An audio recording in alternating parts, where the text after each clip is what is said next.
తాకట్లో ఉన్న బంగారాన్ని విడిపించి ఆ రోజున మార్కెట్ ధర కట్టి మిగిలిన డబ్బును మీకు అందిస్తుంది కొమ్మూరి గోల్డ్.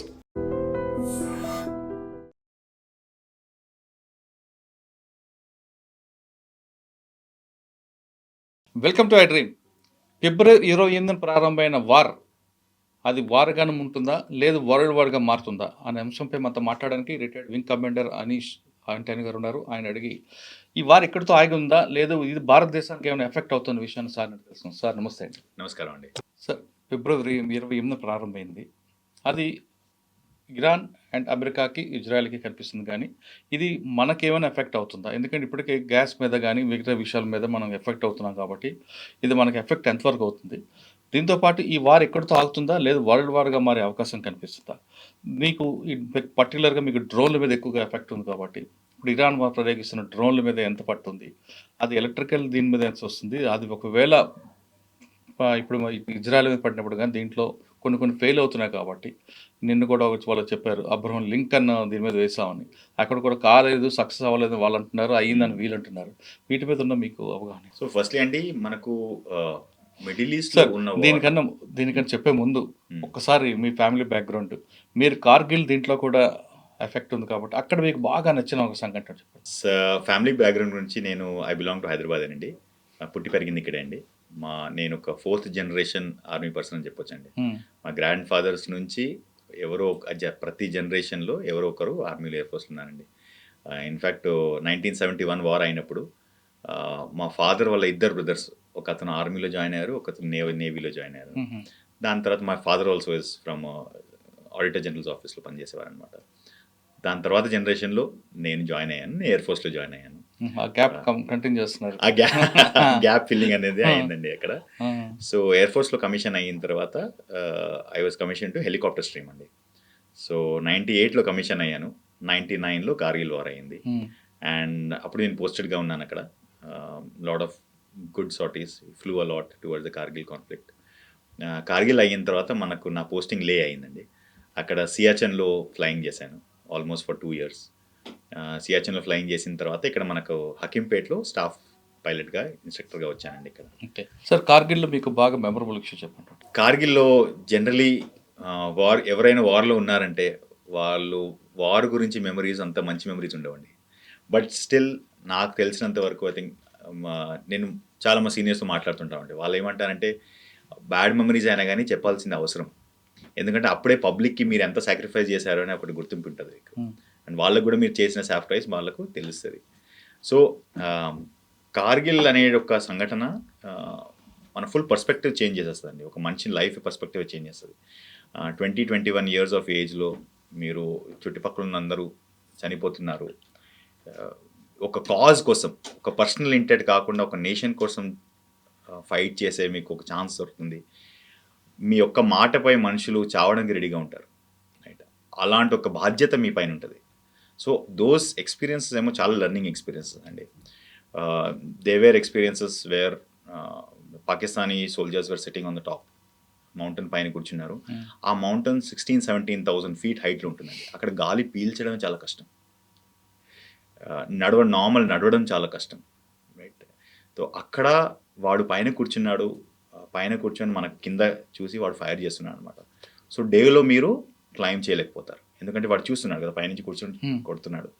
కింది నుంచి మన సోల్జర్స్ ఓన్లీ నైట్ టైంలోనే ఎక్కొచ్చు అనమాట. సో నైట్ టైంలో ఎక్కేటప్పుడు మీరు ఫుల్ నైట్ మీరు ఎక్కినా కానీ మీరు పైన వరకు రీచ్ అవ్వలేరు, because it takes almost 2 days to climb up. Full day మీరు ఒక రాయి కింద, మీరు ఒక బోల్డర్ వెనకాల మీరు దాచుకుని ఉండాలి. జస్ట్ ఇమాజిన్, ఒక బోల్డర్ ఉంది, దాని వెనకాల మన సోల్జర్స్ దాచుకున్నారు almost for 12-14 hours from sunrise till sunset. మళ్ళీ నైట్లో మెల్లగా వాళ్ళు క్లైమ్ చేసేవాళ్ళు. 2 days మీకు ఫుడ్ రాదు, రాషన్ లేదు, నిద్ర లేదు, ఏం లేదు. అండ్ 2 days తర్వాత పైన వెళ్ళి వాళ్ళతో మీరు కొట్లాడాలి. వాడు కూర్చున్నాడు, రాషన్స్ పెట్టుకున్నాడు, వాడు గన్లు పెట్టుకున్నాడు, వాడు కూర్చొని is waiting for you to come.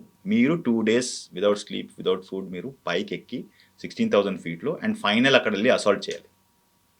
So అలాంటి కండిషన్స్ మీరు చూస్తే it is a life changing experience for all of us అండి. And it is a very good example of how tough the Indian armed forces are. అంటే ఎంతవరకు వాళ్ళు ప్యాషన్తో కొట్లాడగలను దాని ఒక చాలా మంచి ఎక్స్పీరియన్స్.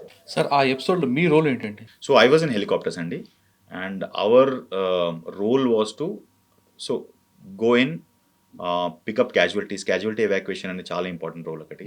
వార్ జోన్లో వాళ్ళు షార్ట్ అయ్యి కింద తీసుకొచ్చిన తర్వాత వార్ జోన్లో ఫ్లై లోపల వెళ్ళి అక్కడ యాక్టివ్ ఫైరింగ్లో క్యాజువల్టీస్ని ఎవరైనా ఇంజర్డ్ ఉన్నారు అని చనిపోయినా కానీ వాళ్ళు బయటికి తీసుకురావడము ఫస్ట్. సెకండ్, అక్కడ మీరు మౌంటైనస్ ఏరియాస్లో మీకు నార్మల్గా మీకు నార్మల్గా వెహికల్స్ వెళ్ళవు, right? And if you have to walk and go 2-3 days 4 days 5 days walking అది. కానీ హెలికాప్టర్లో ఏమో it is just matter of 10-15-20 minutes. Landing ఉంటుందండి. That is actually that is the most challenging part. ఎందుకంటే మీరు డైరెక్ట్గా వెళ్ళి ల్యాండ్ చేసి రేషన్ అయినా సప్లై అయినా క్యాజువల్టీ అయినా తీసుకొని బయటికి వచ్చేయాలి. మీకు జస్ట్ 30 seconds దొరుకుతుందండి. 30 seconds కానీ ఎక్కువ ఉంటే వాడు మిమ్మల్ని ఫైర్ చేస్తారు, right? So there lot of times where you go in 30 seconds land చేయాలి. అండ్ ఆల్వేస్ మీరు పేర్స్లో వెళ్తారు. అంటే ఒక ఎయిర్క్రాఫ్ట్ వెళ్తుంది, ఎయిర్క్రాఫ్ట్ ల్యాండ్ చేస్తుంది, take out ration, take in casualty, come out. 30 seconds వెనకాల ఇంకోటి వస్తున్నాడు. మీరు అక్కడి నుంచి మీరు ఎవాక్యుయేట్ చేయకపోతే వాడు వచ్చి మిమ్మల్ని క్రాష్ అవుతాడు. మీరు ఆర్టీలో మీరు మాట్లాడుకోలేరు, ఎందుకంటే మీరు మాట్లాడితే వాడు వింటున్నాడు పైన. సో యూ నోకి హెలికాప్టర్ వస్తుంది, వాడు రెడీగా కూర్చుంటాడు మీరు ఫైర్ చేయడానికి. So we use to operate only అని అది ఆర్టీ ఉంటుంది కదా, మేము మాట్లాడము, ఓన్లీ క్లిక్స్ లో అప్లై చేస్తాం. 1 click 2 clicks 3 clicks, right? Code అంటే నేను అక్కడ ల్యాండ్ అయిన తర్వాత ఒక క్లిక్ కొట్టానంటే నేను కూర్చున్నాను, I'm safely have landed, right?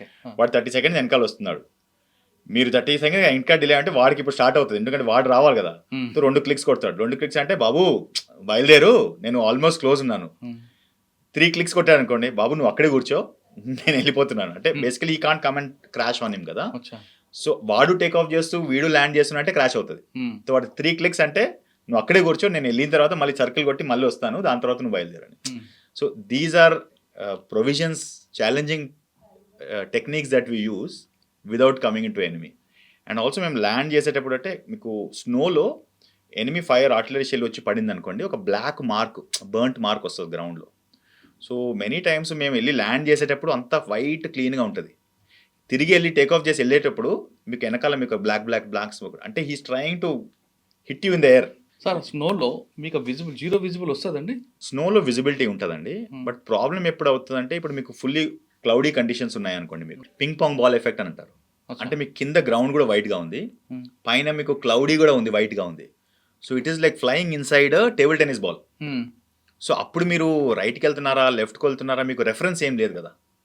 ఇప్పుడు మీరు చూస్తున్నారు, ఈ బార్ ఉంది ఇక్కడ, ఈ మైక్ ఉంది ఇక్కడ, నేను చెప్పుకోవచ్చు ఇంత డిఫరెన్స్ ఉందని. కానీ అంత వైట్గా ఉంటే మీకు రెఫరెన్స్ అనేది ఏమి ఉండదు.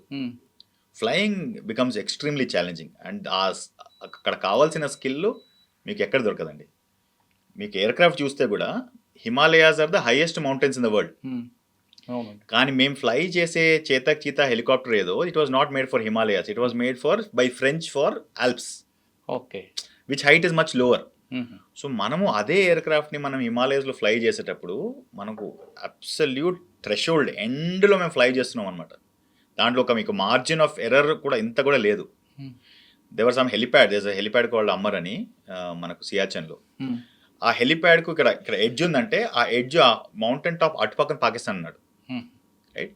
మీరు కొంచెం ఎర్రర్ అయ్యి మీరు ముందుకెళ్ళారనుకోండి, వాడు మీరు కొట్టేస్తాడు, ఓకే, రైట్? ఇప్పుడు మీరు నార్మల్ ఎయిర్ ఫీల్డ్లో మీరు ఎయిర్క్రాఫ్ట్ వెళ్తే ఎలా ఉంటుంది, ఎయిర్క్రాఫ్ట్ ల్యాండ్ అవుతుంది ఒక డైరెక్షన్లో, టేక్ ఆఫ్ అదర్ డైరెక్షన్లో. మీరు టేక్ ఆఫ్ అదర్ డైరెక్షన్ చేయలేదు, ఎందుకంటే అక్కడ పాకిస్తాన్ ఉంది. సో మీరు ల్యాండ్ ఒక డైరెక్షన్లో చేయాలి, పర్ఫెక్ట్ ల్యాండింగ్ ఉండాలి. ఎంత పర్ఫెక్ట్ అంటే మీ హెలిప్యాడ్ సైజ్ ఏమో 5 meters, మీ ఎయిర్క్రాఫ్ట్ సైజు 12.5 meters. అంటే మీరు హెలిప్యాడ్ పైన కరెక్ట్గా కూర్చున్నారంటే మీకు ముందు మీకు ల్యాండ్ కనపడదు, వెనకాల ల్యాండ్ కనపడదు, అంత పర్ఫెక్ట్గా మీరు కూర్చోవాలి. దానికన్నా కొంచెం ముందు వెళ్తే వాడు షూట్ చేస్తాడు. అంటే ఎంట్రీ ఎగ్జిట్ ఉండకూడదు, పర్ఫెక్ట్. అంటే మీకు ఒక 1 feet మీకు డిఫరెన్స్ కూడా మీకు ఉండలేకపోతుంది. ఒక పాయింట్ అంటే ఆ పాయింట్ మీద ల్యాండ్ చేయాలి మీరు. మళ్ళీ టేక్ ఆఫ్ మీరు బ్యాక్ రివర్స్లో వస్తారు, రివర్స్లో వచ్చి ఆ మౌంటైన్ ఏదైతే వ్యాలీ ఉందో ఆ వ్యాలీలో పడిపోయి అలా టేక్ ఆఫ్ చేసుకుని వెళ్ళిపోతారు. Because you can't take in the forward direction. It's not like any other flying anywhere in the world. అంతా కూడా మీరు ఎంజాయ్ చేశారు అప్పుడు మీరు చేసేటప్పుడు? ఇప్పుడైతే ఎంజాయ్ అనిపిస్తుంది సార్, అప్పుడు చేసేటప్పుడు ఎవడెక్కడి నుంచి కొడతాడా అని మీకు. కానీ ఎంత ఉన్నా సార్ మీ ముందుకు మీ టాస్క్ కనిపిస్తుంటుంది కదండి. అవునండి, దాన్ని కాపాడాలి. దట్ ఈస్ ఓన్లీ థింగ్ అండి.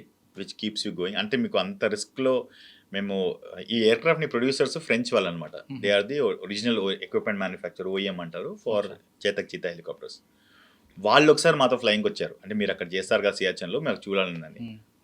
So through out the way మా ఎయిర్క్రాఫ్ట్ సీలింగ్ ఇస్ 21,000 22,000 ఫీట్ అనమాట. మేము 20,000 ఫీట్ క్రాస్ చేయగానే వాడు ఫోటో కెమెరా తీసుకోడు, హైట్ ఇండికేటర్ ఉంటుంది కదా, హైట్ ఇండికేటర్ ఆల్టిమీటర్ అంటారు, దాన్ని వాడు ఫోటో తీసుకుంటున్నాడు. ఈ ఎయిర్క్రాఫ్ట్ ఇంత హైట్ వెళ్ళింది మేము ఎప్పుడు చూడలేదు అని వాడు ఫోటో తీసుకుంటున్నాడు అక్కడ. So they are like your guys are crazy, I mean how can you even fly, అంటే ఎలా ఫ్లై చేసుకుంటున్నానని. దిగిన తర్వాత రేడియో వెరీ గుడ్ జెస్చర్ అండి. సో వాళ్ళనాడు అంటే ఎవరైతే పైలట్ ఉన్నారో all of them have wings. సో దిగిన తర్వాత వాళ్ళు వింగ్స్ ఎక్స్చేంజ్ చేసుకుంటున్నారు. అంటే it will be my honour to have your wings, because మీరు ఇలాంటి కండిషన్స్లో మా ఎయిర్క్రాఫ్ట్లో మీరు ఫ్లై చేస్తున్నారు. సో వీ ఎక్స్చేంజ్ వింగ్స్ అనమాట. సార్ కార్గిల్ తర్వాత సియాచెన్. అవునండి. ఇంకా సియాచెన్ ఇంకా పీక్ అండి. అవునండి. ఎక్కడో పైన ఉంటుంది, దానికి రేషన్ రావాలన్నా సరే మీకు ఇందాక చెప్పినట్లయితే ఉంటాయి. అది మనం 1 కానీ 2 కానీ అన్నిటికీ అది కంప్లీట్గా డ్రై. అసలు ఆ ప్రాబ్లంలో ఆ సిచ్యువేషన్ ఎలా ఉన్నారండి? సియాచెన్ లో ఆపరేట్ చేసేది ఇట్స్ అ డిఫరెంట్ వరల్డ్ అండి. అంటే చాలా మటుకు మీకు హ్యూమన్లీ ఇంపాసిబుల్ అని అనిపించేది అక్కడ చేస్తారు సియాచెన్లో. కావాల్సిన mindset also totally different. And సియాచెన్లో ఆపరేట్ చేసేవాళ్ళు ఇట్స్ వాలంటరీలో వెళ్ళాలి. అంటే అక్కడి నుంచి ఇప్పుడు నార్మల్ ఎయిర్ ఫోర్స్లో వెళ్ళాలంటే నువ్వు ఇక్కడ పోస్టింగ్కి వెళ్ళాలి, అక్కడ వెళ్ళి ఫ్లై చేయాలని మీకు ఆర్డర్స్ వస్తాయి. సియాచెన్లో వాళ్ళు అడుగుతారు anybody who wants to go there. Compulsory posting అనేది only willing, it's totally voluntary. Voluntary వెళ్ళిన తర్వాత కూడా అక్కడ మీకు సెలెక్షన్ అవుతుంది. అంటే మీరు కావాలని రావచ్చు, కానీ మీరు ఆ కండిషన్స్కి మీకు ఆ ఛాలెంజ్ టేకప్ చేయడానికి మీకు ఒక స్థామత ఉండాలి కదా మీకు. అదే మెంటల్గా ఫిజికల్గా. అంటే ఐ రిమెంబర్ వింటర్స్లో అక్కడ -40 అవుతుందండి. -40లో 22,000 ఫీట్లో ఫ్లై చేయాలి. అండ్ ఎయిర్క్రాఫ్ట్ ఎలా ఉందంటే ఎయిర్క్రాఫ్ట్లో హీటింగ్ సిస్టమ్ అనేది లేదు. ఓకే, సో మేము ఫ్లై చేసేటప్పుడు వెళ్ళేటప్పటికి అక్కడ హెలిప్యాడ్ రీచ్ అయ్యి తిరిగి వచ్చేటప్పటికి మీకు యాంకిల్ కింద ఆల్మోస్ట్ ఫ్రీజ్ అయిపోతుంది లెగ్స్. మీకు ఒక సెన్సేషన్ అనేది ఉండదు, ఆ చిల్ బ్లెయిన్ ఫ్రాస్ట్ బైట్ అనేది స్టార్ట్ అయిపోతుంది మీకు. సో మేము ఏం చేసామంటే మేము పేపర్లు చుట్టుకునే వాళ్ళం, సాక్స్ వేసుకుంటారు కదా అలా పేపర్లు చుట్టూ, because wood is bad conductor of heat. So సాక్స్లో పేపర్ చుట్టూ, and this I'm talking about late 90s. అప్పుడు అంత ఎక్విప్మెంట్ ఆల్సో వాజ్ నాట్. మీరు చాలా థిక్ సాక్స్ వేసుకుంటే మీకు ఫీల్ అవ్వదు, కంట్రోల్స్ మీకు ఫీల్ రాదు, చాలా థిక్ అయిపోయింది అది. So by the time you come back ankle కన్నా కింద మీకు ఆ చిల్ బ్లెయిన్ ఒక బైటింగ్ సెన్సేషన్ ఒక సెన్సేషన్ లేకపోవడం అవ్వచ్చు. ల్యాండ్ అవ్వగానే ఒక హాట్ వాటర్ టబ్ ఉంటుంది, హాట్ వాటర్లో మీరు కాలు పెట్టుకోవాలి, మళ్ళీ ఆ బ్లడ్ అనేది అన్ఫ్రీజ్ అవుతుంది, మళ్ళీ షూస్ వేసుకొని మళ్ళీ వెళ్ళి ఫ్లైయింగ్ చేయాలి. అలా డైలీ 6 times చేయాలి. సో డే టైం కాకుండా నైట్ టైం వెళ్ళకుండా ఉంటారు. నైట్ టైమ్స్లో సియాచెన్ ఇస్ వెరీ హార్ష్ అండి. Most of operations don't happen at Siachen by night. Flying operations అనేది డేలోనే అవుతుంది. నైట్ టైం ఆపరేషన్స్ కాకపోయినా మీరు ఉండాలి కదా అక్కడ. అవునండి. సో ఇప్పుడైతే it is lot of advance equipment, advance clothing is come. I'm talking about late 90s, early 90s and 2000sలో normal the equipment was pretty normal. Most of the good equipment came after Kargil అండి.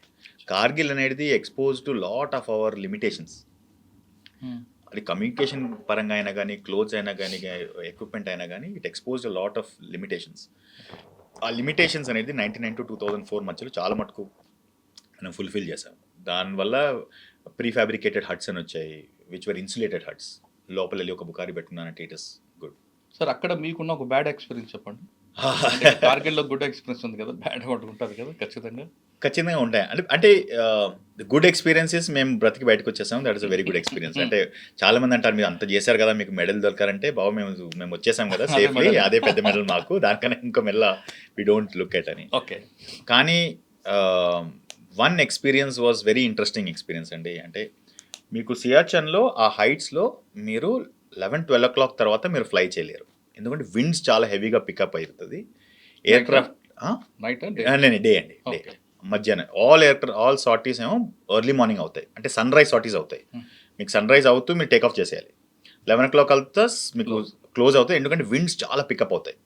And ఆ హైట్లో ఇంకా మీకు 5-10 km/h wind కన్నా ఎక్కువ ఉంటే కూడా మీకు మిస్టేక్స్ అవుతాయి అన్నమాట. సో మాకు ఒక మెసేజ్ వచ్చింది, అరౌండ్ 1 o'clock మెసేజ్ వచ్చింది, ఈ అమర్ అని ఒక పోస్ట్ ఉంది. అమర్ అని పోస్ట్లో Pakistanis are totally bombarded and destroyed the post అని. సో ఆ పోస్ట్లో కానీ సోల్జర్స్ ఏమవుతారు, పక్కనున్న కేవ్లో వాళ్ళు వెళ్ళి దాచుకున్నారు. కానీ మనకు ఈ రాత్రి మనం స్లీపింగ్ బ్యాగ్స్ అయినా కానీ, వింటర్ మెటీరియల్, వామ్ మెటీరియల్, కెరోసిన్ అయినా కానీ తీసుకెళ్ళకపోతే వాళ్ళు రాత్రి మిగిలరు, పొద్దున వరకు ఏం మిగలదు, అందరు దే ఫ్రీజ్ టు డెత్. నేను చెప్పాను కదా 40 minutesలో మీకు లెగ్స్ అంతా ఫ్రీజ్ అయిపోతుంది మీకు. సో మనం ఇప్పుడు వాళ్ళకు సప్లైస్ తీసుకెళ్ళకపోతే 40 minutesలో స్టార్ట్ ఫ్రీజింగ్. కానీ వాళ్ళని రాత్రి అంతా అక్కడ విడిచిపెడితే -40 degrees వెళ్తుంది, they will freeze to death. So మేము బ్యాక్లో అడిగాము సార్, 11 o'clock వరకు లిమిటేషన్ ఉంది, ఆల్రెడీ 12 అయ్యింది, వెళ్ళేటప్పటికి 1-2 అవుతుంది, విండ్స్ చాలా పికప్ అవుతుంది, should we go or not అని ఒక క్వశ్చన్ అడిగాము అనమాట. వాళ్ళు ఏమన్నారంటే మీరు లోకల్ కమాండర్స్ మీ డిసిషన్ తీసుకొని మా పైన వేసేసారు వాళ్ళు. ఎవరు? Senior command. Obviously which is the right thing to say also. Local కండిషన్స్లో ఎలా ఉండేది మీకు ఢిల్లీలో ఆర్ లేలో కూర్చొని మీకు అందాజ ఉండదు కదా, మీరు వెళ్ళదలుచుకుంటే వెళ్ళండి, లేదంటే మీరు ఆపేయండి. So we took a chance అండి, 2 helicopters. It was a very main decision day. అక్కడ వెళ్ళి చూద్దాము, let's try to do our best అని. మధ్యాహ్నం 2 o'clock వెళ్ళామండి మేము. 2 aircrafts we went and you will not believe అండి, దానికన్నా పర్ఫెక్ట్ ఫ్లయింగ్ కండిషన్స్ మాకు లైఫ్లో చూడలేదండి. It was like butter. అంటే we went, we landed, we offloaded sleeping bags, ration, even వాళ్ళకి టూత్ పేస్ట్ కూడా లేదు. వాళ్ళు అంత బ్లాస్ట్లో అంత డిస్ట్రాయ్ అయిపోయింది. వాళ్ళకి వెళ్ళి మేము డ్రాప్ చేసాము, 30 secondsలో వెళ్ళి within 30 seconds we dropped and we came out of there and we were able to save that entire section. Almost 9 people were there. So our risk taking ability అనేది, I think these instances teach you a lot about risk taking ability. వెళ్దాం చూద్దాం ఏమవుతుందో, right. And ఆ టైంలో decision making అంటే మేము కూడా ఉండొచ్చు కదా, రూల్ పొజిషన్ సేస్ 11 o'clock తర్వాత ఫ్లై చేయొద్దు, మేము రూల్ పొజిషన్ ఫాలో చేసుకుని మేము సేఫ్ ఉండొచ్చు. కానీ ఆ ఒక రిలేషన్షిప్, ఆ ఒక risk taking ability for the country, for the people who are standing out of there, వాళ్ళు కూడా ఓపికతో ఉన్నారు కదా, వస్తే మేము వాళ్ళు కూడా తెలుసు రైట్లో ఉంటే చనిపోతామని. So those kind of experiences changes you as a person. Sir ఈ ఆపరేషన్ సక్సెస్ అయింది తర్వాత వాళ్ళు ఎప్పుడైనా కనబడ్డారా 9 members మీకు? ఏమంటారు? వాళ్ళు దిగేది ఇక్కడే కదా అది. కనబడింది అంటే కాదు అంటే, I tell you one, same హెలిప్యాడ్లో ఆల్మోస్ట్ 1 month తర్వాత, 1-2 months తర్వాత మేము వెళ్ళామండి. సో వెన్ వీ ల్యాండ్ చేసి మేము డోర్ ఓపెన్ చేస్తే, I'm telling you winter 21,000 feet, you have to imagine. వాళ్ళు గరం గాజర్గా హల్వా తీసుకొచ్చారండి. You will not believe it actually. So వాళ్ళు ఏం చేస్తారంటే, వాళ్ళకి రాషన్స్ పంపిస్తున్నాం కదా, అప్పుడప్పుడు మేము ఫ్రెష్ రాషన్ కూడా పంపిస్తాం. వాళ్ళకి కొంత ఏదో రాషన్ ఉందో, వారు ఫ్రెష్ రాషన్ గ్రేడ్ చేసి, వాళ్ళు స్టవ్ హీట్ చేసి, వాళ్ళు షుగర్ పెట్టి గాజర్గా హల్వా తీసుకొచ్చి, వాళ్ళు మోర్ దెన్ థ్యాంక్ యూ, ఏదైతే వాళ్ళ ఫీలింగ్ ఉందో దానికన్నా ఎక్కువ వాళ్ళు చేయలేరు. వాళ్ళు ఉన్న కండిషన్స్ అలాగా. 22,000-33,000 feet, మీకన్నా ఒక 50 meters ఎనిమీ ఉన్నాడు అక్కడ, మీరు వచ్చి ల్యాండ్ చేస్తున్నారు, మీకు గగాజర్ హల్వా తీసుకొచ్చి ఇచ్చాడు. So it totally changes your perspective of interpersonal relationship. ఇంకా మీకు చాలా హ్యాపీ అనిపిస్తుంది. You feel more motivated next time కదా, యూ ఫీల్ మోర్ మోటివేటెడ్ కి ఇలా అంటే it is not a simple మీ షాప్లో వెళ్ళి కొనే గాజర్ హల్వా కాదు, దాంట్లో చాలా మీనింగ్ ఉంది, దాంట్లో ఆ టేస్టే వేరు.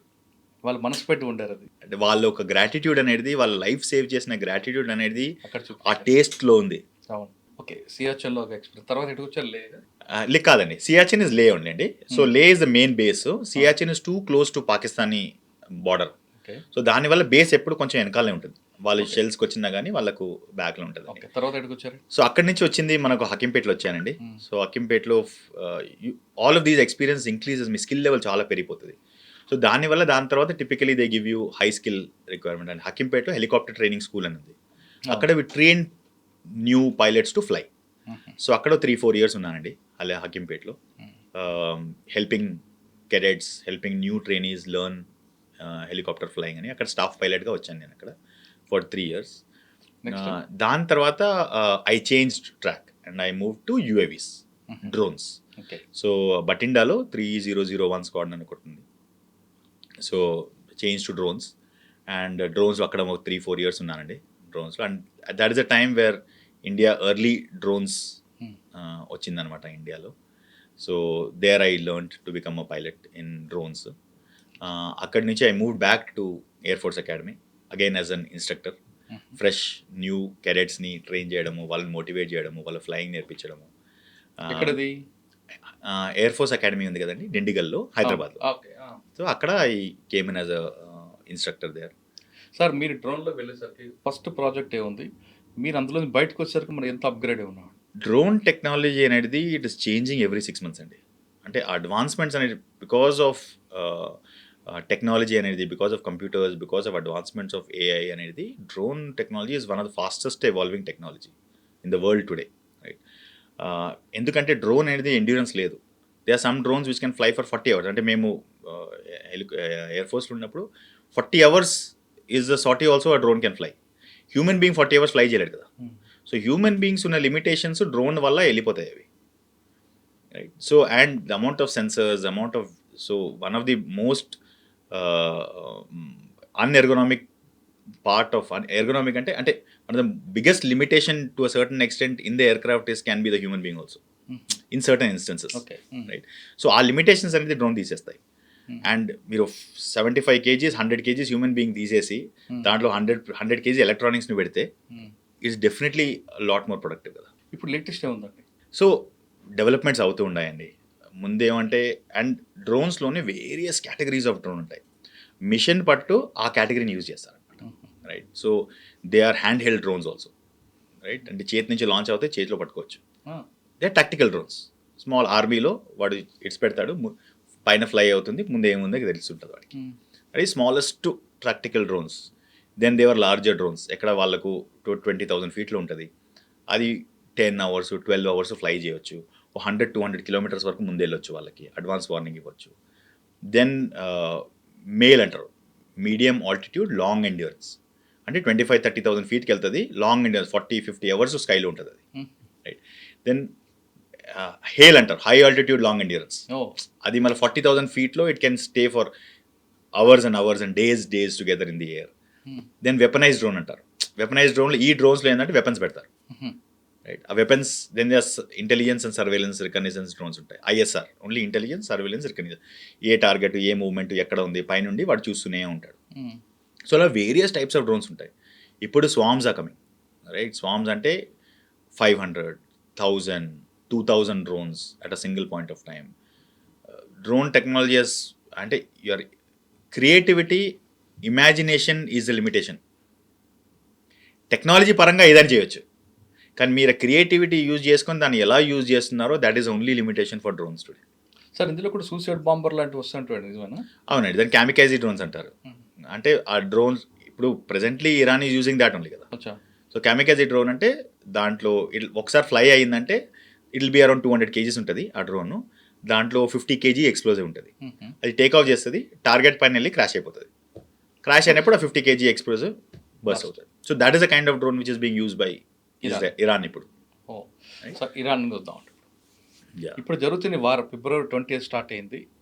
ఇది కంటిన్యూ అవుతుంది అంటారా, ఆగిపోద్ది అంటారు? ఇప్పుడు ఆపేది లేదు అంటూ ట్రంప్ కూడా ఇందాక స్టేట్మెంట్ ఇచ్చినాడు. So it is firstly predict ఎవరు చేయలేరండి. ట్రంప్ అంత అడ్వైజర్స్, అంత టెక్నాలజీ, అంత ఇన్ఫర్మేషన్ పెట్టుకున్నా కానీ 5 days 7 daysలో ఫినిష్ అయిపోతుంది అనుకున్నవాడు ఇప్పుడు మనకు వాడికే తెలియదు ఎప్పుడు ఫినిష్ అవుతుంది, right? He expected regime change expect చేశారు. రిజీమ్ చేంజ్ అంటే ఏంటి?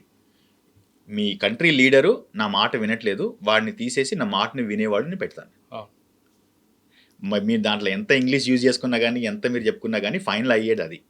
సో ఫర్ ఎగ్జాంపుల్ మీరు వెనిజులాని చూస్తే అక్కడ రిజీమ్ చేంజ్ అయింది. ఎందుకు? Maduro was not aligning with US requirements. వాడేమన్నాడు, నా ఆయిల్ నా ఇష్టం, నేను ఎవరికైనా ఎక్కడైనా అమ్ముకుంటానన్నాడు, రైట్? చైనాకి అమ్ముకునేవాడు యుఎన్లో అమ్ముకునే స్టార్ట్ చేశాడు. దానివల్ల వాడిని చేంజ్ చేయాల్సి వచ్చింది. దాన్ని మీరు ఏ చాకని చెప్పుకోవచ్చు మీరు, రైట్? మీరు పబ్లిక్ చేంజ్ చేయమన్నదని చెప్పొచ్చు, మీరు ఒక ఇండస్ట్రీ చేంజ్ చేయమని చెప్పొచ్చు, డెమోక్రసీ లేదని చెప్పొచ్చు, ఏదని చెప్పొచ్చు. కానీ సో ఇరాన్ అనేది రెజీమ్ చేంజ్ వాస్ అటెంప్టెడ్, కానీ అది సక్సెస్ఫుల్ అవ్వలేదు. ఇప్పుడు మీరు లేటెస్ట్ న్యూస్ చూసారంటే ఆ రెజీమ్ చేంజ్ అంటే ఆ టైప్ ఆఫ్ గవర్నమెంట్ని చేంజ్ చేస్తున్నాం. అక్కడ టైప్ ఆఫ్ గవర్నమెంట్ ఏముంది? అక్కడ పైన సుప్రీం కమాండర్ ఉన్నారు, దాని తర్వాత గార్డియన్ కౌన్సిల్ ఉంది. ఆ గార్డియన్ కౌన్సిల్ ఏమో సుప్రీం కమాండర్ని చూస్ చేస్తారు. దాని కింద వచ్చింది మీకు ప్రెసిడెంట్, ప్రైమ్ మినిస్టరు, మీ ministers lobby, right? So president, prime minister, minister lobby మీరు డెమోక్రటిక్గా ఎలక్ట్ చేస్తున్నారు. కానీ ఇరాన్లో పైన ఉన్న ఆయతుల్లా are the supreme commander and the guardian కౌన్సిల్ని మీరు డెమోక్రటిక్గా పీపుల్ చాయిస్లో మీరు చేంజ్ చేయలేరు. ఫైనలీ కంట్రీ నడిపించేది వాళ్ళే, పాలసీ డిసిషన్ చేసుకునేది వాళ్ళు. సో లాస్ట్ ఆయతుల్లా 1989లో వచ్చారు. 1989 నుంచి 2026 వరకు చంపే వరకు అతనే పవర్లో ఉన్నాడు. Now his son he's come. Now you have to look at the mindset అండి. సన్ ఏంటి, వాళ్ళ ఫాదర్, వాళ్ళ మదర్, వాళ్ళ వైఫ్, వాళ్ళ డాటర్ అందరినీ ఆ ఎయిర్ స్ట్రైక్లో చంపేశారు. సో మీరు అతని మైండ్ సెట్ ఆలోచించండి. మీరు అతను సరెండర్ చేస్తాడా? ఎట్టి పరిస్థితుల్లో చేయడు. సెకండ్, ఒక స్కూల్ పైన అటాక్ అయింది, 170 చిల్డ్రన్ వెర్ కిల్డ్. సో అతని ఇప్పుడు పొజిషనింగ్ ఏంటంటే నా ఫ్యామిలీని చంపారు, మీ ఫ్యామిలీని కూడా చంపాడు.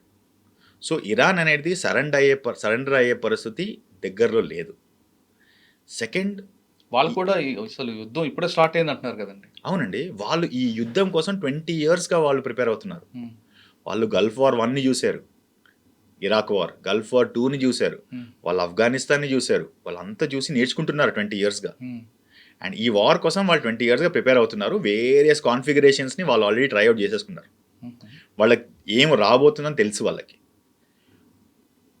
From US perspective it is limited war అంటారు. అంటే ఈ ఏరియాలో థియేటర్లో వార్ అవుతుంది బాబు, నాకు యుఎస్ నేను ఎక్కడో కూర్చున్నారు, ఈ థియేటర్లో వార్.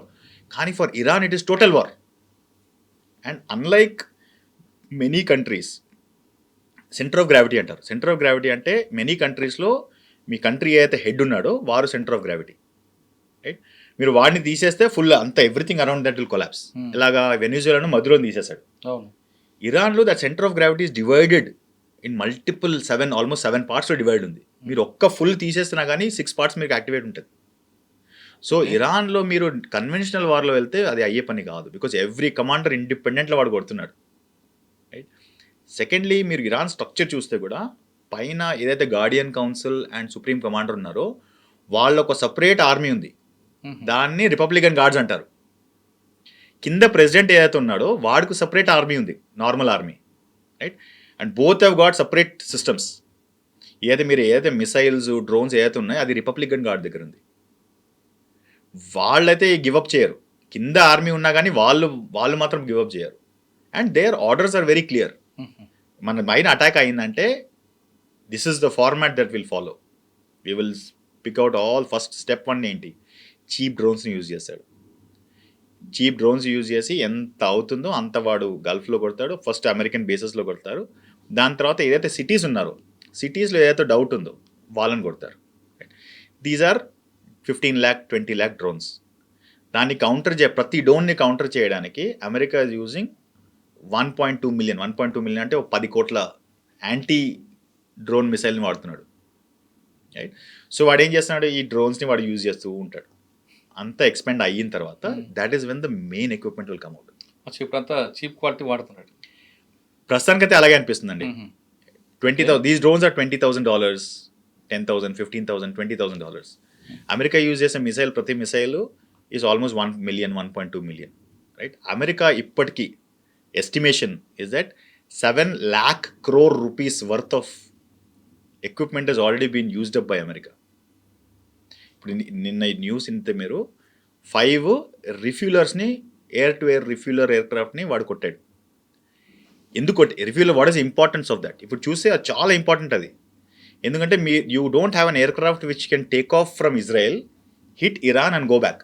మధ్యలో వాడు రీఫ్యూలింగ్ చేసుకోవాలి, ఎందుకంటే అంత ఫ్యూల్ లేదు, రైట్? దానికి మీకు ఎయిర్ టు ఎయిర్ రిఫ్యూలర్ కావాలి. ఇప్పుడు వాడు సౌదీ అరేబియాలో సుల్తాన్ ఎయిర్ బేస్లో వాడు 5 రిఫ్యూలర్స్ని కొట్టేశాడు.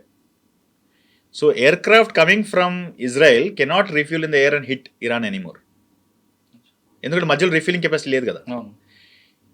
యుఎస్ ఎయిర్ క్రాఫ్ట్ క్యారియర్స్ ఎక్కడ ఉన్నాయి? 1000 kilometers సీలో ఉంది, అరేబియన్ సీలో ఉంది. అది వాళ్ళు రీఫిల్లర్ లేకుండా రాలేరు, ఎందుకంటే 1000 kilometers వాడు రాలేరు. సో ఎఫెక్టివ్లీ ఫైటర్ క్యాప్ అనేది వాడు ఆల్మోస్ట్ నలిఫై చేసేసాడు. ఇదంతా వాడు ఆలోచించి పెట్టాడు, ఎందుకంటే వాడు తెలుసు రిఫిల్లర్స్ అని కొడితే అంత అయిపోయింది. He has to take out 5 aircrafts. Which 5 aircraft? 5 refillers. మీ ఫుల్ ఎయిర్క్రాఫ్ట్, మీ ఎయిర్ ఫోర్స్ కూర్చుంటుంది కింద. The only other option long range bombers, అంటే వాళ్ళు యూకే నుంచి అయినా వస్తారు. Is some long range bomber, B1, B2 bombers అని, అవి మాత్రం రావచ్చు. మీ F-22, F-35 వీళ్ళందరూ రిఫిల్లర్ అయితే రావరు. మీ లాంగ్ రేంజ్ బాంబర్కి మీకు ఫైటర్ సపోర్ట్ కావాలి, ఎందుకంటే ఎనిమీ ఎయిర్క్రాఫ్ట్ వచ్చిందంటే వాళ్ళని కొట్టడానికి. So he is very very clear on, in my opinion, they are more prepared for a long war, right? Sir ఈ వాటిలో ఎక్కువగా ప్రాఫిట్ వచ్చేది ఎవరికంటారు? అంటే నేను దేశాల గురించి కాదు, వ్యక్తుల గురించి చెప్తా, వ్యక్తుల గురించి అడుగుతున్నా.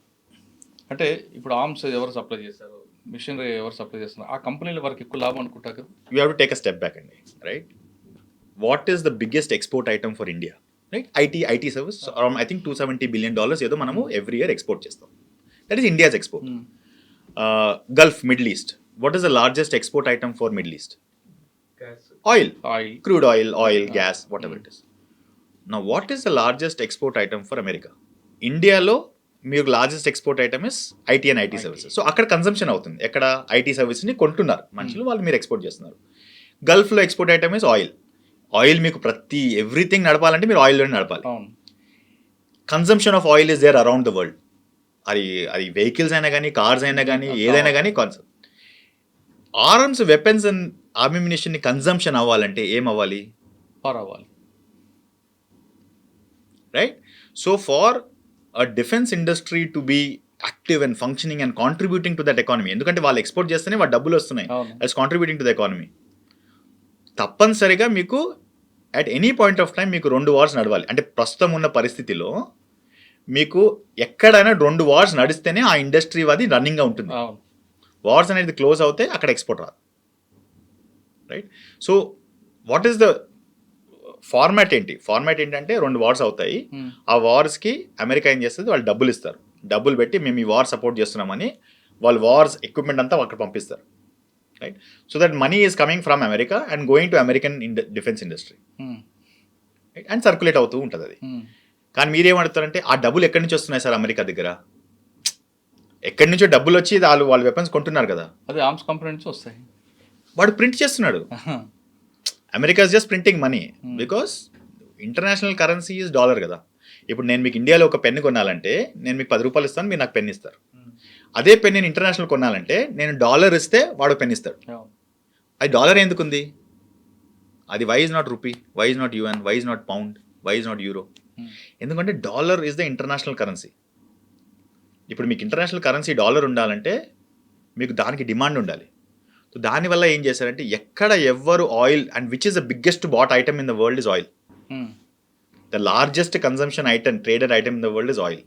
ఆ ఆయిల్ని ఎవరు ఎక్కడ కొనాలైనా కానీ డాలర్లోనే, మీకు వేరే మీకు దారి లేదు. ఎవరైతే డాలర్లో కొనను అని చెప్పాడో he is finished, one reason or the other. ఇరాక్లో వెపన్స్ ఆఫ్ మాస్ డిస్ట్రక్షన్ ఉన్నాయి అన్నారు. 2 వార్స్ చేశారు దానిపైన. ఏదైనా దొరికిందా? దొరకలేదు, right? Similar because Iraq side నేను అమ్ముతాను, నా ఆయిల్ నా ఇష్టము, నేను యువాన్ అంటే అమ్ముకుంటాను, నేను యూరోలు అమ్ముకుంటాను, పౌండ్లు అమ్ముకుంటాను, నా ఇష్టం అన్నాడు. సో వాడిని చేంజ్ చేసేసి అక్కడ డాలర్లు అమ్ముతున్నారు, right? Venezuela did the same thing. వాడేమన్నా చైనాకి నేను యువాన్లు అమ్ముకుంటా అన్నాడు, వాడిని క్లోజ్ చేసేసారు, right? Iran is already selling oil. ప్రస్తుతం ఉన్న ఆయిల్లో 5%, 10% of the world's oil is coming from Iran. అది వాడేమన్నాడు, నా ఇష్టం, నేను దేంట్లైనా అమ్ముకుంటా అన్నాడు. So there is a regime change which is happening there, right? ఎందుకంటే ఆయిల్ డాలర్లో అమ్మకపోతే డాలర్కి డిమాండ్ ఉండదు, డాలర్కి డిమాండ్ లేకపోతే డాలర్ క్రాష్ అయిపోతుంది. సార్ ఇప్పుడు ఇంత మాట్లాడుతున్నాడు, మన వెపన్స్ కంపెనీలో షేర్ హోల్డర్స్ అందరూ కూడా అమెరికాలో ఉన్న బిగ్ షాట్స్ అంటే కదా. ఇట్ ఈస్ న్యాచురల్ అండి. I think a lot of these defence companies are owned by Americans. And ప్రస్తుతానికి ఆల్సో దే వాజ్ సమ్ ఒక ఎంక్వైరీ కూడా అయ్యింది. Lot of senators are holding stock market. Okay, senators know what is going to happen. ఎందుకంటే సెనేట్లో pass అవ్వాలి కదా, ఏదో policy change చేసే ముందు వాళ్ళు ఇన్వెస్ట్ చేస్తారు ఆ కంపెనీస్లో. So there is a lot of word there కి lot of American politicians are invested in the defence industry అయినా కానీ, ఏ ఇండస్ట్రీ అయినా కానీ, whichever is going up. So rotate అయ్యే తిరిగి అక్కడే వస్తుంది. ఓకే సార్, అసలు దీనికి ఎండ్ ఉందంటారా లేదంటారా? మన మీద ఎఫెక్ట్ ఉంటుందా? సార్ మన మీద అయితే ఖచ్చితంగా ఎఫెక్ట్ ఉంటుంది సార్. ఎందుకంటే the one natural resource that we have less is oil. ఆ ఆయిల్ ఎల్పిజి అనేది మీరు ఎక్కడి నుంచి అయినా రావాలి ఇండియాలో, ఎందుకంటే ఇండియాలో లేదంత మాత్రంలో. అది మీకు రష్యా అవ్వచ్చు, అది మీకు కెనడా అవ్వచ్చు, అది మీకు గల్ఫ్ అవ్వచ్చు, ఎక్కడైనా నుంచి బయట నుంచి లోపల రావాలి. అది రావాలంటే ఇండియా ఇంపోర్ట్ చేయాలి. So and the cheapest, the most highly producing oil producing countries are the Gulf countries, right? So అక్కడి నుంచే సప్లై చైన్ మనకు డిస్రప్ట్ అయిపోయింది. దానివల్ల మన ఎకానమీలో కూడా దెబ్బతింటుంది, right? So India is not insulated ఇండియాకి ఎఫెక్ట్ అవుతుంది అది. Thankfully over the last 15-20 years మనము డైవర్సిఫై చేసాం. ముందైతే ఓన్లీ గల్ఫ్లో కొనేవాళ్ళము, ఇప్పుడు మనము రష్యా నుంచి కూడా కొంటున్నాము, మనము we are also buying it from కెనడాతో కూడా మాట్లాడుతున్నాం. So we have diversified our consumption from various places. ఒక ప్లేస్లో అయినా కానీ వేరే ప్లేస్లో మనకు దొరుకుతుందని. సో ఎఫెక్ట్ అనేది ఇప్పుడు ఆయిల్ ఎఫెక్ట్ అనేది ప్రైసెస్ పెరుగుతాయి కానీ దొరుకుతుంది, right. There is a very big advantage to that. అంటే ప్రైజ్ నేను ఇవ్వదలుచుకున్నా కానీ నాకు దొరకపోవడం అనేది చాలా పెద్ద ప్రాబ్లం. ఇప్పుడు నేను ప్రైజ్ ఇస్తే నాకు దొరుకుతుంది, right. So that problem, that is where India is right now, right. Second end అవుతుందా లేదా అని మీరు క్వశ్చన్ అడిగారు, right. End is they 2-3 scenarios అండి, right. First scenario is America says మేము విన్ అయిపోయాము, అది అయినా అవ్వకపోయినా మేము విన్ అయిపోయామని వాడు బ్యాక్లో వెళ్ళిపోతాడు. That is the most positive outcome, right. Then things start going to normal, right. Post positive outcome general world, it is still a negative outcome for Gulf countries, right? So that is one outcome, first outcome. ఒకటి. Second outcome is he goes more in, అంటే మీరు తీన్ పత్తి ఆడతారు కదా, blind చాలు double అని పెట్టుకుంటారు కదా, ఆ టైప్లో నవ్ ఈ డబులింగ్ డౌన్. అంటే ఇప్పుడు ఎయిర్ స్ట్రైక్ అయిపోయింది, నాకు వల్ల ఏం అవ్వలేదు, నేను ఆర్మీని పంపిస్తాను. That is the next step. Very says okay 20,000 25,000 30,000 నేను ఇది అంతు తీలుస్తాను అని ఆర్మీని పంపిస్తారు. That can be escalation, right, which in my opinion is not a very positive step for global economy also and for America also. You have to look at from different perspective అండి. American వాడు అక్కడే కొట్లాడడానికి వెళ్తున్నాడు, job వల్ల వెళ్తున్నాడు. For an Iranian it is a national war. అంటే మనకు India పైన దాడి చేస్తే మీకు ఎలా ఫీలింగ్ ఉంటుందో వాళ్ళకి ఆ ఫీలింగ్ ఉంది. మా కంట్రీ హెడ్ని వాడు చంపేశాడు, మా పిల్లలను చంపుతున్నాడు, డైలీ బాంబులు వేస్తున్నాడు, and there is also an Islamic element to it. It's a religious war for them, it's an ideological war. So Iranian ఏదైతే కొట్లాడతాడో వాడు ఐడియాలజీపై కొట్లాడుతున్నాడు, అమెరికన్ జీతం కోసం కొట్లాడుతున్నాడు. కానీ ఇది పవర్ఫుల్ కదా. It's ideological war is long lasting. అంటే అమెరికన్ కొట్లాడేటప్పుడు how can I survive, how can I escape అని ఒక మైండ్ సెట్లో మాట్లాడు. అతనికి చావడానికి భయపడుతున్నాడు లేడు కదా వారికి. మరి మీరు రిలీజియస్ వార్ అవ్వగానే he is not afraid to go to the extreme extent also. So దానివల్ల Iran might not win, right, but Iran might not lose also. America might not win, America will not win, but వాడు retract చేసుకొని వాడు సరే okay sorry అని వెళ్ళిపోతాడు. కానీ వీళ్ళకు 3 demands పెట్టారు కదా ఇరాన్. క్షమాపణ చెప్పాలి, నెక్స్ట్ ఇంకొకసారి మాకు జరిగిన లాస్ ఇవ్వాలి. నాకు తెలిసినంత వరకు వాళ్ళ డిమాండ్స్ ఏదైతే పెట్టారు 3-4 డిమాండ్స్ పెట్టారు. First you have to pull back. Entire గల్ఫ్లో ఇప్పుడని కాదు ఎప్పుడు యుఎస్ ఇన్ఫ్లుయెన్స్ ఉండకూడదు, యుఎస్ బేసెస్ ఉండకూడదు. That is the first. ఎందుకంటే వాడేమంటా అంటే ఇప్పుడు మేము ఆపేస్తాం, మళ్ళీ 6 monthsలో మళ్ళీ అటాక్ చేస్తాం, మళ్ళీ ఆపేస్తాం, అదంతా నడిచే పని కాదు, మీరు ఫుల్గా వెకేట్ చేయాలి. That's the first. సెకండ్, ఏదైతే డ్యామేజ్ చేశారో అప్రాక్సిమేట్లీ $700 billion మీరు మాకు కట్టాలి, రైట్. $700 billion వరకు మీరు మాకు కట్టాలి, right, is what is the second condition. And third condition is of course you should ensure, global organisation should ensure that this will never happen again. Fourth is we have a right to follow our nuclear ambition. అది bomb అంబిషనా, nuclear reactor power అంబిషనా, అది వాడు clarify చేయలేదు. కానీ మా nuclear programme అనేది మేము ఫాలో చేస్తాం. నా ఈ ఫోర్ని ఒప్పుకోవడానికి I don't think America or Israel will agree to it, right. So దానివల్ల ఆ conditions I don't think will be met by anybody, and he is okay. Iran ఏమంటున్నాడు, పర్లేదండి 20 ఏళ్ళుగా మేము వెయిట్ చేస్తున్నాం దీనికోసము, మేము లాగుతాం దీన్ని. కానీ వాడి ఈ వార్ని లాగారంటే the biggest loser is Gulf countries. ఎందుకు? గల్ఫ్ కంట్రీస్లో ఆయిల్ తప్ప ఇంకా ఏం లేదు అక్కడ, రైట్. కానీ గల్ఫ్లో biggest investment is not coming because of oil, is coming because of Gulf location. మీరు దుబాయ్లో వెళ్ళారంటే వరల్డ్లో ఎక్కడైనా మీరు 8 hours 9 hours వెళ్ళొచ్చు. It is so central. మీరు ఇటు పక్కన సౌత్ ఈస్ట్ ఏషియా వచ్చారంటే మీరు ఇక్కడ థాయిలాండ్, వియట్నాం వరకు వెళ్ళిపోవచ్చు మీరు 8 hours, జపాన్ వరకు. నార్త్కి వెళ్ళాలంటే మీరు బ్రిటన్, యూరప్ ఎక్కడైనా మీరు వెళ్ళొచ్చు. ఇటు పక్కన వెళ్ళొచ్చు, you just cross the Atlantic, you can reach Americas, right. So ఆ లొకేషన్ వల్ల చాలా బిల్డ్ చేశాడు, యూజ్ చేశాడు, ఫైనాన్షియల్ హబ్ అయిపోయింది, ఐటీ హబ్ అయిపోయింది, చాలా ఆఫీస్ వచ్చాయి. ఇప్పుడు అక్కడ మీరు దాడి కంటిన్యూ నడిస్తే అక్కడ ఎవరు ఉండరు. So the entire growth of Gulf అందరు వెళ్ళిపోతారు కదా. కొలాప్స్ అయిపోతుంది. Last 10 daysలో 1.7 lakh Indians have come back. 7 daysలో 1 weekలో 1,00,000 Indians తిరిగి వచ్చేసారు. అందరు అక్కడక్కడ వాళ్ళ ఇంట్లో వాళ్ళు వెళ్ళిపోతున్నారు. అక్కడ ఉండేది ఎవరు? ఎందుకు? ఎప్పటికైనా మాపై దాడి అవుతుంది. అమెరికా వాడు బేస్లు తీయడు, వీడు అక్కడ ఉండనివ్వడు. వాళ్ళు ఇద్దరు ఉంటే ఎప్పటికైనా దాడి అవుతుంది. అది ప్రూవ్ అయిపోయింది ఇప్పుడు. సో ఏ బ్యాంక్ వస్తుంది, ఎవరు వస్తారు అక్కడ ఇన్వెస్ట్ చేయడానికి? So the biggest loser I feel in this whole game are the GCC countries. Solution we remains to be seen అండి. I think the only solution is US should back off. నాకు తెలిసిన solution అదేనండి. I mean of course there are lot of more strategies. కానీ వాడు వాళ్ళ policy వల్ల, ego వల్ల వాడు బ్యాక్ ఆఫ్ చేయకపోతే it is going to go deeper. Another aspect is nobody can afford a longer war except Iran. He is prepared for like 6 months, 1 year, ఎంతైనా కానీ prepared ఉన్నాడు. వై? ఫస్ట్లీ అమెరికాలో mid term elections వస్తున్నాయి. దానికన్నా ముందు ఇది now the entire emotion is starting to turn against the current government అక్కడ, right? Especially వాడు మనుషులను అక్కడ పంపించారనుకోండి, it will be a bad decision. అది మిడ్ టర్మ్ ఎలక్షన్కు దగ్గరలో వాడు పంపించాడు. So he can't continue this war for too long. Gulf can't continue this war for too long. ఎందుకంటే గల్ఫ్లో the biggest challenge is water. Desalination plants అని ఉంటారు. ఏంటంటే సీ వాటర్ తీసేసుకొని దాంట్లో ఉప్పు తీసేసి డ్రింకింగ్ వాటర్ చేస్తారు దాన్ని బేసికలీ, రైట్? వాడు డీసాలినేషన్ ప్లాంట్ని కొట్టాడంటే ఎంటైర్ గల్ఫ్లో నీళ్ళు లేదు. అండ్ ఈ కెపాసిటీస్ ఓవర్ నైట్ బిల్డ్ చేయలేరు మీరు. డీసాలినేషన్ ప్లాంట్ అంటే మీకు టైం పడుతుంది అంతా కట్టి మళ్ళీ తిరిగి రావడానికి, రైట్? రిఫైనరీస్ని కొడతాడు. రిఫైనరీస్ కొడితే ఆయిల్ లేదు, డీసాలినేషన్ కొడితే వాటర్ లేదు. ఎవరు వస్తారు అక్కడ? What is remaining?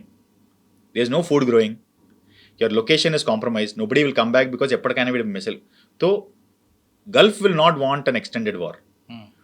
వాడు కావాలంటే యూఎస్ని తమ్మేస్తాడు, కానీ వార్ని ఎక్స్టెండ్ చేయడం కొంచెం వాడికి ఇట్ ఈస్ నాట్ బెనిఫిషియల్, కష్టమే. సో నెక్స్ట్ 2-3-4 weeksలో ఏదో ఒక సైడ్లో ఇది వెళుతుంది, రైట్? సార్, ఇది ఆగుతుందా లేదా పక్కన పెడతాం. దీనివల్ల అయితే ఇప్పుడు వరకు మనకి గ్యాస్ మీద ఎక్కువ ఎఫెక్ట్ పడుతుంది. మన వల్ల భయమో ఇంకోటో దాన్ని కొంతమంది బ్లాక్లో పెడతారు, కొంతమంది దాచుకుంటారు, ఏదో రకరకాలు ఉంటాయి. ఇది ఎప్పటికైనా రావచ్చు. అంటే ఇప్పుడు కాకపోతే ఇంకో 10 సంవత్సరాలు ఈరోజు ఈ ప్రాబ్లం రాకుండా మన దగ్గర ఏమైనా దీనికి ఆల్టర్నేటివ్ మెథడ్ ఉందా? సార్ ద బిగ్గెస్ట్ ఛాలెంజ్ ఇప్పుడు ఏంటంటే మనకు ఎల్పిజి ఏదైతే వస్తుందో, most of our LPG, right, is coming from Qatar. And Qatar నుంచి రావాలంటే ఆ స్ట్రెయిట్ ఆఫ్ హార్ముజ్ నుంచే రావాలి. అన్ఫార్చునేట్లీ అక్కడ మనం డైవర్సిఫికేషన్ చేయలేదు. క్రూడ్ ఆయిల్లో మనం డైవర్సిఫికేషన్ చేసాం. అందుకే మీకు డీజిల్, పెట్రోల్ అవంతా మీకు ప్రాబ్లం రావట్లేదు. ఇప్పుడు డీజిల్, పెట్రోల్, కెరోసిన్లో ప్రాబ్లం రావట్లేదు, రైట్? ఎల్పిజిలో ఏమిటి 70% ఆఫ్ మన ఎల్పిజి అయితే అది మనం ఇంకా డైవర్సిఫై చేయలేదు. అది వస్తుంది మనకు ఖతార్ నుంచి వస్తుంది. సో దానివల్ల మనకు ఎల్పిజి ప్రాబ్లం ఉంది. అది కూడా నా లెక్కలో, I mean from what ever research I have done, 2-3-4 weeksలో అది కూడా వేరే ఛానల్స్ ఓపెన్ అవుతాయి. ఆ వేరే ఛానల్స్ ఓపెన్ అయ్యి ఆ షిప్స్లో వచ్చి మనకు వచ్చే వరకు ఈ ప్రాబ్లమ్స్ మనకు ఉంటాయి. Fortunately we have reserves, LPG reserves. I think 40 days ఏదో ఉంది, 40-45 days ఏదో ఎల్పిజి రిజర్వ్స్ ఉంది. Natural gas reserves, crude oil reserves మనకు 74 days వరకు ఉంది మనకి. సో దాని లోపల సొల్యూషన్ వచ్చే ప్రాబబిలిటీ ఉంది. ప్రాబబిలిటీ అయితే అన్ని మళ్ళీ సప్లై రాగానే ఎక్స్పెన్సివ్గా ఉంటుంది, కానీ దొరుకుతుంది. కానీ మనం ప్యానిక్ అవ్వట్లేదు. I don't think we should panic అండి. I think definitely not panic అయ్యే సిచ్యువేషన్ ఇంకా దగ్గర కూడా రాలేదు మనకి. ఇప్పుడు గవర్నమెంట్ ఏం చేస్తుందంటే, నా దగ్గర 45 days రిజర్వ్ ఉంది, రైట్? నాకు ఇన్పుట్ ఎంత వస్తుందో అంత నేను అవుట్పుట్ చేస్తాను. ఇప్పుడు నాకు ఇన్పుట్ 25-30% ఉందనుకోండి, నేను అవుట్పుట్ అంతే చేస్తాను. సో నాకు ఇన్పుట్ 25%లో మెయింటైన్ చేయాలంటే ఎలాగా? నేనేం చేస్తాను, 25 days కన్నా మీ booking cycle, LPG booking cycle 25 days చేస్తాను. సో నా 25 daysలో ఆ సైకిల్ మనకు సెట్ అయిపోతుంది మనకి. సో అందువల్ల 25 days అనేది వాడు గవర్నమెంట్ డైరెక్టివ్ ఇచ్చాడు. సెకండ్, ఎక్కడ మ్యాక్సిమం కన్సంప్షన్ బయట నుంచి, రెస్టారెంట్స్ నుంచి కన్జ్యూమ్ చేస్తారు. సో కొంత మట్టుకు చూస్తే రెస్టారెంట్ కన్సంప్షన్ కొంచెం ఇంట్లో ఉండుకోవచ్చు కదా, రైట్?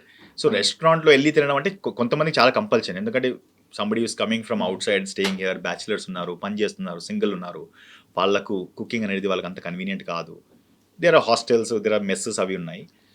వాళ్ళకు ఇన్కన్వీనియన్స్ చాలా ఉంటుంది, అండ్ ఇన్కన్వీనియన్స్ జనరలీ ఉంది. I mean there is no doubt about LPG మీరు రిస్ట్రిక్ట్ చేస్తే ఇన్కన్వీనియన్స్ ఉంటుంది. కానీ అందువల్లనే ఫస్ట్ వాళ్ళని ఆపారు, ఇంకా ఇండస్ట్రీస్ని కూడా ఆపలేదు. అవును. ఇండస్ట్రీస్ని ఆపలేదు, డొమెస్టిక్ కుకింగ్ ఇంకా ఆపలేదు. డొమెస్టిక్ కుకింగ్ వాడు ఏంటంటే ఇంట్లో మీకు నెలకు ఒక సిలిండర్ కన్నా ఎక్కువ మీకు ఎందుకు అవసరం అంటే అందుకే 25 days అని పెట్టాడు. అవును. Right. ఇంటికి 3-4 ఉన్న 45 days వస్తుంది. 45 days వస్తుంది. అది కన్జర్వేటివ్గా మీరు తింటే అంటే 45 days వరకు వస్తుంది మీకు. సో దానివల్ల ఏం చేస్తారు 25 days. సో ఈ సైకిల్ ఒకసారి 25 days సైకిల్ ఒకసారి అయ్యిందంటే దాని లోపల మనకు సప్లై వస్తుంది, సప్లై నార్మలైజ్ అవుతుంది. Second what they are trying to do also now if you hear today's news, Iran has allowed Indian ships to come through. అవును, 2 వచ్చినట్లయింది. ఇప్పుడు అక్కడ అటు పక్కన 28 ships వెయిటింగ్లో ఉన్నాయి, ఇండియన్ షిప్స్. నిన్న రాత్రి అయిన తర్వాత 2 ships లోపలికి వచ్చి అంటే దే పాస్ త్రూ. ఇంకా 28 ships వస్తాయి అక్కడ. అవి రాగానే మళ్ళీ supply is restored. So Qatar supply కాకుండా వేరే కంట్రీస్లో కూడా సప్లై మేనేజ్ చేస్తున్నారు. ఖతార్లో ఆ 28 ships లోపల రాగానే మీకు again LPG will get freedom. So ప్రస్తుతానికి ఏమంటున్నా అంటే అది ఫ్రీ అయ్యి మనకు వచ్చే వరకు మనం కొంచెం మన జాగ్రత్త మనం ఉండాలి, అందుకే నేను లిమిట్ చేస్తున్నాను అంటున్నాను. గ్యాస్ లేదు కదా అని భయపడాల్సిన పనే లేదు అంటున్నారు ఆంటోనీ గారు. ఆయన చెప్తున్నట్లుగా ప్రస్తుతానికి ఉంది, దాని ముందు మనం సైక్లింగ్ చేసుకుంటే ఒక లెవెల్ వస్తుంది. ఒకవేళ ఆ 28 నౌకలు గారు బయటకు వస్తే అసలు ఎల్పిజి ప్రాబ్లం ఉండదంటూ చెప్తున్నారు. ఇది జరుగుతున్న వార్లో ఎల్పిజి ఇష్టం మీద ఆంటోనీ గారి అభిప్రాయం. ఆంటోనీ గారిలో మీరందరూ చూడాల్సింది గ్యాస్ వార్ కాకుండా ఆయన ప్రీవియస్ ఎక్స్పీరియన్స్ చూడండి. కార్గిల్లో కానీ ఆ దాంట్లో చాలా చక్కగా ఉంటుంది. ఇది వారు మన ఆంటోనీ గారితో ఎక్స్పీరియన్స్ ఉంటారు, కానీ మరొక ఎపిసోడ్ కూడా దాంతో జరిగే అవకాశం కనిపిస్తుంది. ఇది ఈ వారం ఇంటర్వ్యూలో. నమస్కారం అండి sir. Thank you very much. Thank you very much అండి. నమస్కారం.